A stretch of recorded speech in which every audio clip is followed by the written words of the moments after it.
Let's watch my Pakistani mom cook with deer. How do you say deer in Urdu? हिरन meet की कढ़ाई नहीं बनाते? Okay, so we're making deer karai. हिरन कढ़ाई Hiran karai. पहले डालेंगे ऑयल, प्याज डालेंगे इसमें, थोड़ा सा ब्राउन हो जाए। मीट ही है, अच्छा है। इसमें नमक ऐड कर देंगे पहले। बीफ का नहीं लग रहा, लैम का नहीं लग रहा, पिंक टाइप अच्छा लग रहा है, वो इसलिए मैं इसमें मसाले ज़्यादा नहीं डालना चाह रही थी ताकि इसका कलर चेंज नहीं हो।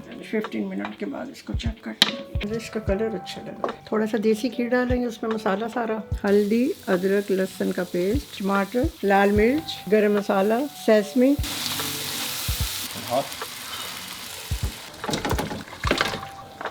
5 से 10 मिनट इसको पकाएंगे और ये बस रेडी है माशाल्लाह। देखा कलर, मुझे थोड़ा था थिंक कि इसको ग्रेवी रखूँगी। बिस्मिल्लाह, धनिया डाला इसमें, ग्रीन चिली, लग तो अच्छा रहे। Oh, that's tender. माशाल्लाह, बिस्मिल्लाह, बहुत ही अच्छा। But it's not anything different. It tastes like a mix between beef and goat. Lamb का ज़्यादा नहीं आ रहा। It smells kind of like that. yeah. मुझे फील हो रहा था कि मैं नहीं खा सकूंगी। I feel it, but अच्छा है माशाल्लाह। Okay, out of 10, what would you give this? 10 by 10। Always 10, क्यों? इतना अच्छा बना है।